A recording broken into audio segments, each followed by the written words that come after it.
G'day time, my fuzzyites, and welcome to a quick review of Earthworm Jim. As I usually do for these quick reviews, I do a general statement at the beginning, go into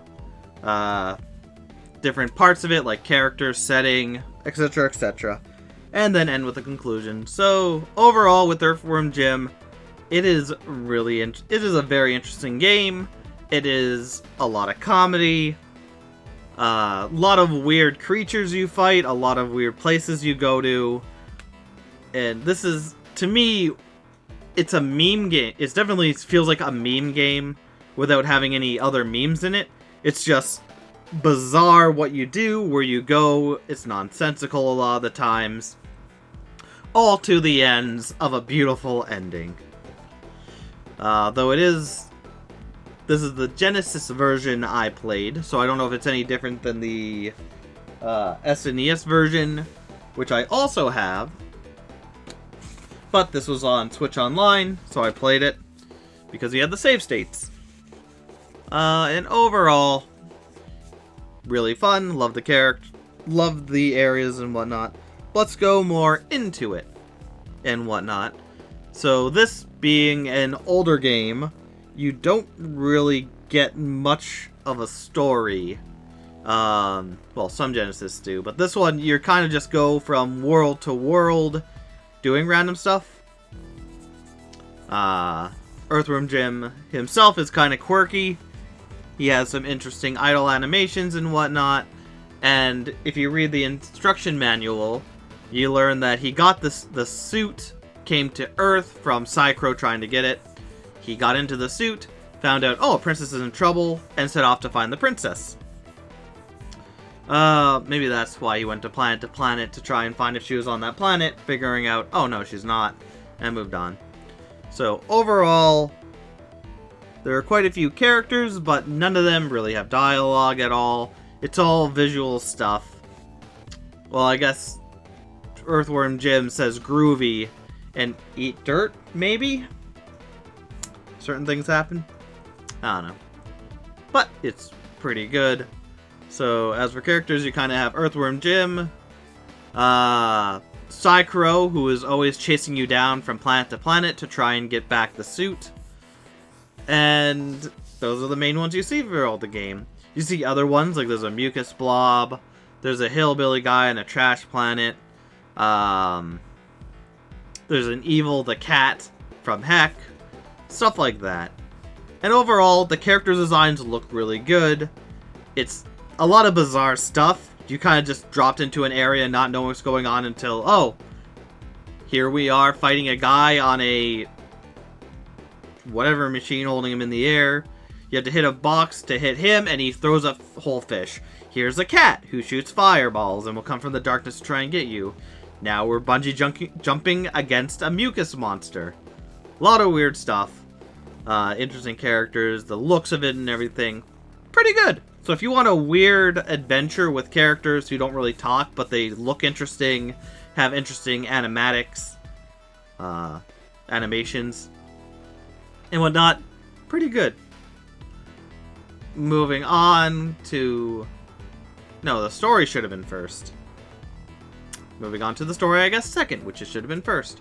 Like I said, they don't really tell you much about what's going on in-game, but reading the instruction manual, Psycho was attacking a renegade ship, blew it up or whatever, and from the ship fell a indestructible, which is very destructible, spacesuit, in which Earthworm Jim, after surviving a normal crow attack, gets inside of it, finds out, oh, it's powerful. He kills the crow, or he gets the crow unconscious, drops a tree on him, hears that Princess What's-Her-Name is in trouble, and sets off into the space to find her. Psycho is hot on the trail, trying to get the suit back. And you kind of just go from world to world.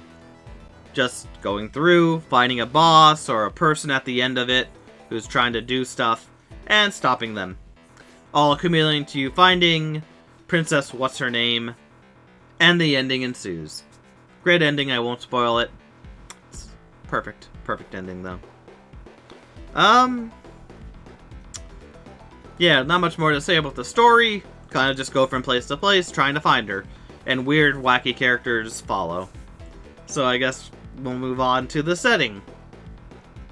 So the setting, there are 7 or 8 worlds. You start off in a junkyard world with a lot of tires and junk. Every world is interlaid with a asteroid area, where you're kind of in a tube that you can only go halfway up the walls as asteroids come at you, and you pick up blue whatevers, as well as shields or turbo boosts to get you faster, trying to get to the end before Psychro does. If you don't, you fight Psychro. If you do, then you move on to the next world immediately. After that, you go into What the Heck, which is a fiery brimstone area with Evil the Cat, who reigns over. So you just kind of go through Heck, fiery and all that. And then after What the Heck, what was after that?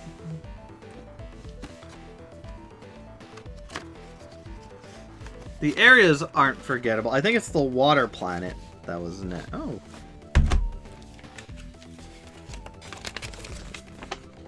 Guess this came with a poster.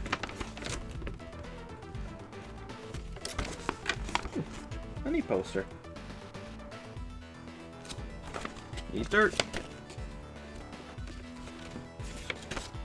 That queen, filthy, mucus-filled, pus-filled, yada yada yada yada.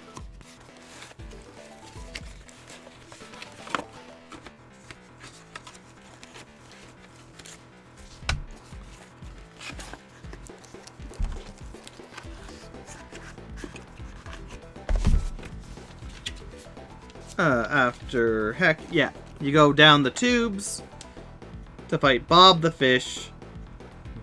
Just makes him ruler. He wants the suit to make so he can rule the world. And you just go through like tubes underwater.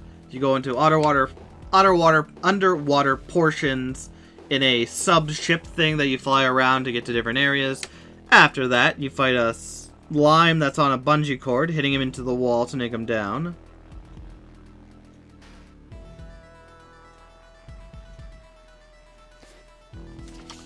And whatnot.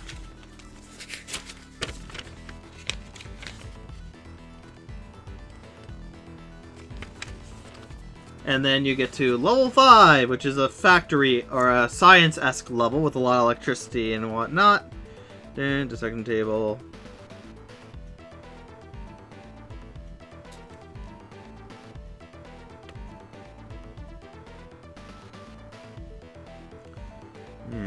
Anywhere, careful.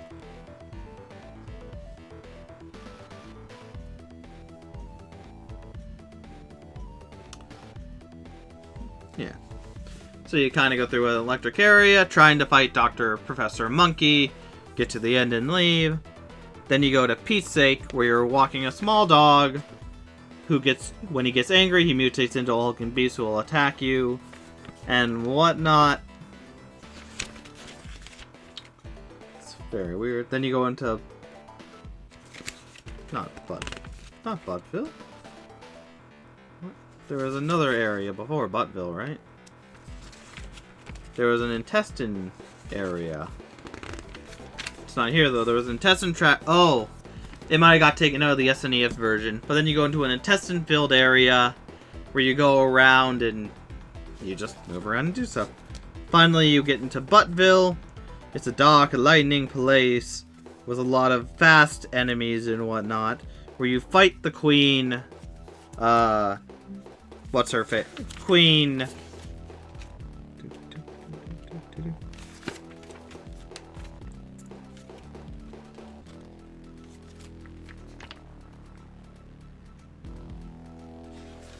Fun and profit. Queen.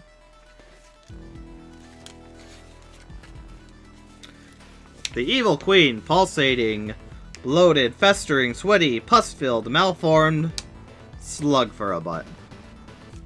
And don't she look precious? And overall, You kind of get there, you go. You run, you gun. Every area does look unique. With their own way around. Some of them have their own unique features to them. They make them more unique. Like the snot one, you had to bungee. You were just going up and down over a pool of snot, river, whatever, with a beast waiting to eat you. And you try not to be eaten. What fun.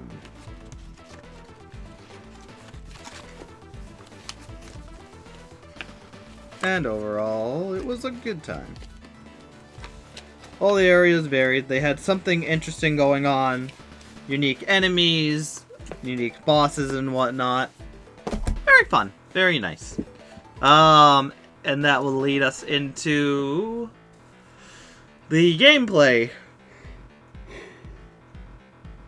Which, besides moving around, you have 3 buttons to use. To jump, you grab your own body as a lasso whip thing to go around areas. And you have a gun to shoot things. The gun can shoot in all directions, easy to shoot, whip and whatnot. And you kind of jump through levels, make your way through. You can use your whip thing to hurt enemies as well as the gun, though it doesn't always work, unfortunately. And you can also use it to hook onto hooks to swing across, and you can hook onto other hooks after that. Though also not very easy at all.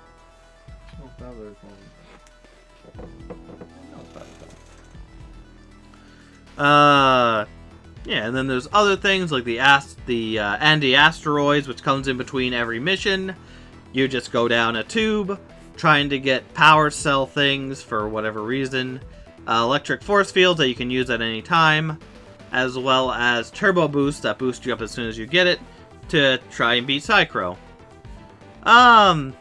And there are other different little mini-game things that go on here and there that I won't get into. If you want to play the game for yourself, play the game.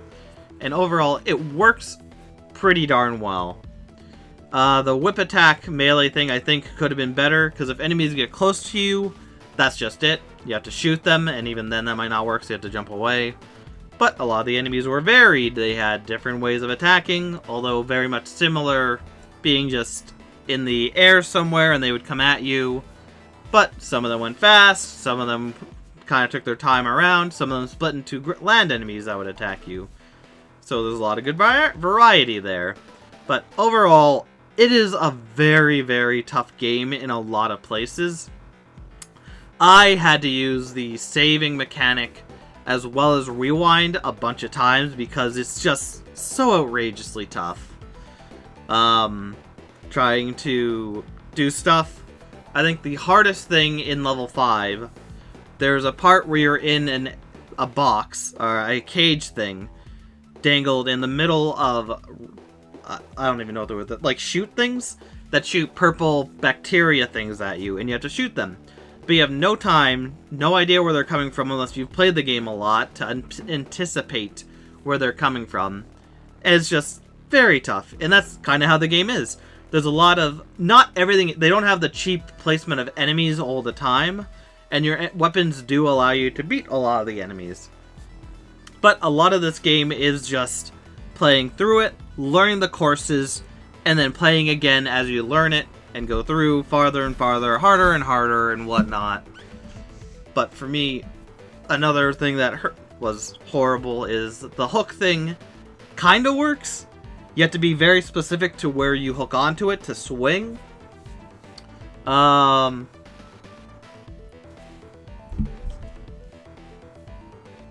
Sorry, did I do the one thing?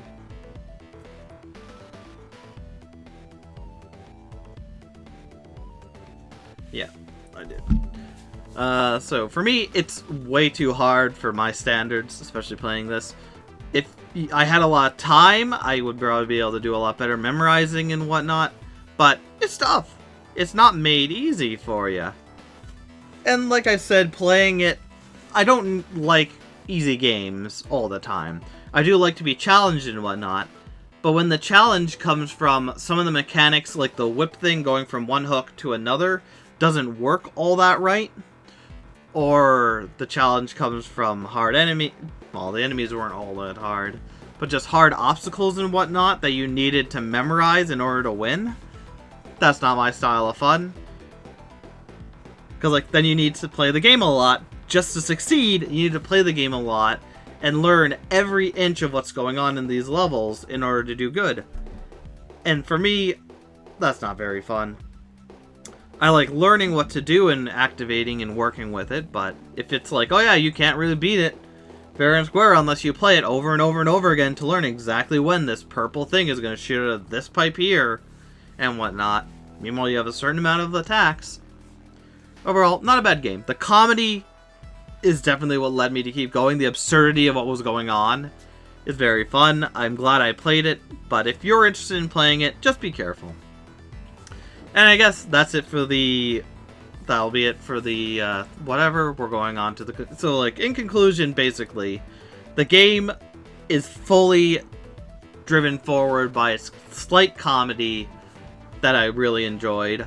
The interesting characters, the interesting places you go, the amazing bosses you fight, and whatnot. For me, it's way too much in the let's make it hard so that people keep playing it. And now that I'm afraid of that, or not that I don't like it, it's just a lot of BS unfair things that you have to learn every inch of the game to get. And I like just going through, playing it, and learning and going through, but if I had to, like, oh, play it for 100 times, you lose, you go back to the beginning of the whole game, it's not my thing. Maybe it'll be yours, but definitely worth a playthrough. Very fun. I recommend playing it, but probably with a save state, unless you have a lot of time to kill, playing through over and over again, learning every little bit of enemy placement, special things, how to do things, and whatnot. But either way, thank you, my fuzzies, for watching, and I'll see you next anytime. Take care.